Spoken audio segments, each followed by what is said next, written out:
श्री राधे राधे, हरे कृष्णा। हम सब साधक श्री हित 84 श्रवण कर रहे हैं। राधा बाग में श्री हित 84। कीजिए मन का त्राटक, अधर अरुण तेरे कैसे के दुराऊ, गतांग से आगे। आज श्री हित 84 जी का 14वां पद गान होगा।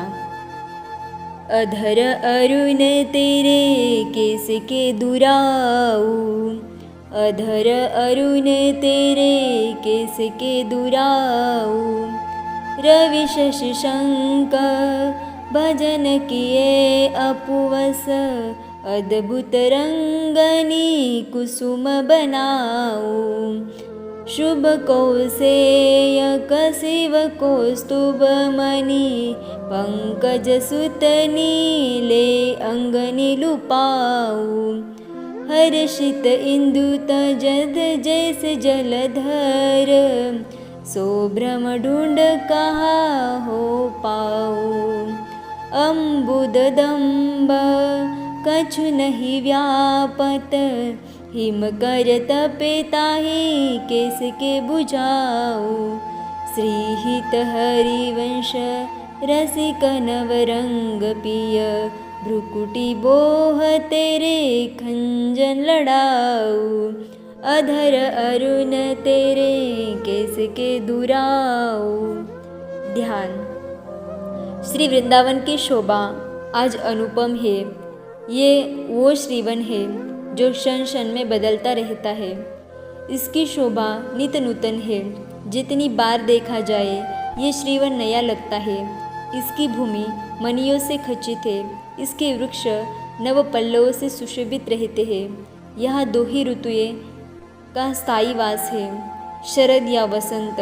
वैसे सखियों की जब जो इच्छा हो यहाँ वही हो जाता है, क्योंकि युगल की इच्छा शक्ति यहाँ सखियाई है। आज श्रीवन प्रफुल्लित है। मोर आदि उन्मत्त हो प्रातः ही नृत्य करने लगे हैं। पक्षियों का झुंड कलरव कर रहा है। सखियाँ अब स्नान कुंज में श्री राधा और श्याम सुंदर को लेकर आई है। अब इनका स्नान होगा, किंतु स्नान कुंज दो है। एक में प्रिया स्नान करेंगी और दूसरे में श्याम। स्नान कुंज लताओं से आच्छादित है। उन लताओं में सुंदर सुंदर पुष्प लगे हैं। सब के सब खिले हुए हैं। उनमें से सुगंध निकल रही है। आहा, केले के खंभे भी हैं। उनकी शोभा भी देखते ही बन रही है। उस स्नान कुंज में छोटी छोटी बावड़ी है, अनेक है। उन बावड़ी की कलात्मकता अद्वितीय है। अद्भुत मणियों की पच्चीकारी है उन बावड़ी के चारों ओर। एक बावड़ी जिसका आकार त्रिकोण है, जिसमें केसर का जल भरा है, थोड़ा पीला लग रहा है वो जल। उसमें कमल खिले हैं, वो पीले रंग के हैं। सुगंध उसमें से केसर की आ रही है। उन कमल के भ्रमरों की भरमार है। एक बावड़ी है जिसका आकार चकोर है, नीलमणि की पच्चीकारी है। उस बावड़ी में शीतल गुलाब की सुगंध आ रही है। उसमें जो कमल खिले हैं वो गुलाबी रंग के हैं। उसकी मादकता सुगंध में अलग ही है। एक बावड़ी तो नीलमणि की है, उसमें नीले कमल खिले हैं। उसका जल ही नीला है। उसमें से जो सुगंध निकल रही है वो चंदन की है। इस तरह कई कई बावड़ी है। उनके पास इत्र फूले लेकर सखिया खड़ी है। श्याम सुंदर प्रसन्न है। वो अपना मुख बावड़ी के जल में देखते हैं तो ऐसा लगता है मानो पूर्ण चंद्र जल में प्रकट हो गया हो। शीतल मंद वायु बह रही है। उससे जल में कुछ कंपन हो रहा है। एक मध्य में छोटा सा जलाशय है। उसमें हंस हंसनी खेल रहे हैं। श्याम सुंदर ठहर गए हैं वो यहाँ। उन हंसों की क्रीड़ा को देखते हैं। उन्हें बहुत अच्छा लग रहा है। तभी एक सखी बोली, आप दोनों की जोड़ी भी हंस हंसिनी की तरह अद्भुत लगती है। मेरी हंसिनी। हाँ, स्तब्ध हो गए श्याम सुंदर। उन्हें अपनी प्यारी याद आ गई।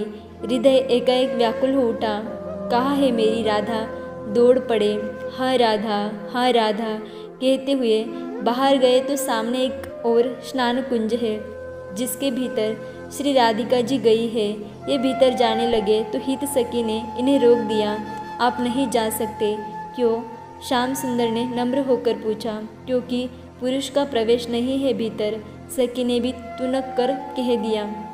कुछ देर सोचते रहे श्याम सुंदर, फिर बोले, मुझे सखी बना दो। सखी हंसी, बना तो दूँ पर प्यारे, अधर अरुण तेरे कैसे के दुराऊ। सखी हंसती है और कहती है, चलो मैं आपको सखी बना दूंगी, पर आपके इन लाल अधरों को कैसे छुपाऊँ। क्यों ऐसे लाल अधर, क्या प्यारी के नहीं हैं? श्याम सुंदर बोले। ये सुनकर सखी खुल के हंसी और बोली, यही तो दिक्कत है कि जैसे उनके लाल अधर है वैसे ही आपके भी है, वो पहचान जाएंगी, फिर क्या करें। श्याम सुंदर ये सुनकर दुखी होकर कुछ सोचने लगे, फिर बोले, एक काम कर सकी, फूलों को निचोड़ और इनका रस रंग मेरे अधरों में लगा दे, फिर नहीं पहचान पाएंगी। सखी हंसी और बोली, ठीक है, ये मैं कर दूंगी, पर मुझे सूर्य चंद्र का डर है। फिर कुछ देर सोचकर सखी बोली, प्यारे आप एक काम करो, शांति से बैठकर सूर्य चंद्र का भजन करो और उनसे कहो कि वो आपको अभय दे दे। इस बात पर श्याम सुंदर बोले, मतलब?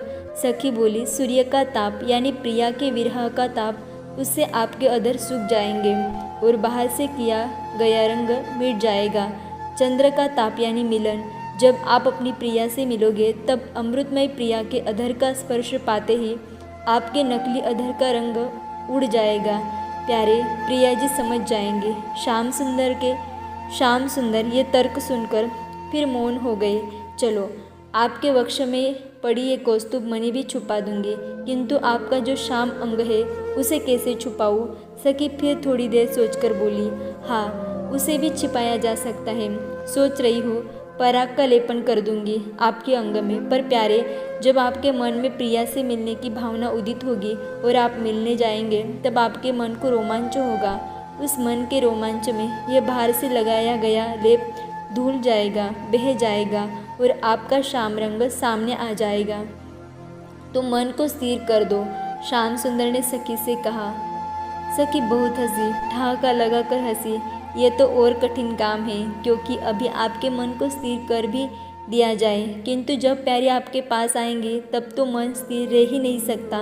धैर्य रखूंगा सखी, धैर्य रूपी बादल में अपने मन रूपी चंद्र को छिपा लूंगा। श्याम सुंदर बोले। सखी फिर हंसी। प्रिया के रूप में जब चंद्रमा रूपी मन तुम्हारा तपने लगेगा तब क्या होगा?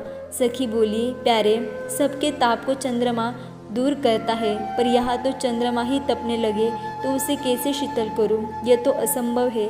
सखी हाथ हिलाते हुए बोली। इस तरह सखी की बातें सुनकर श्याम सुंदर के नयन अब तो और प्रियाजू से मिलने के लिए व्याकुल हो गए। सखी ने देखा इनकी व्याकुलता बढ़ती ही जा रही है, तो ही तो सखी बड़े प्यार से बोली, प्यारे, अब तो चलो भीतर स्नान कुंज में, मैं आप दोनों के नयन और भौं को लड़ा देती हूँ, आनंद आएगा।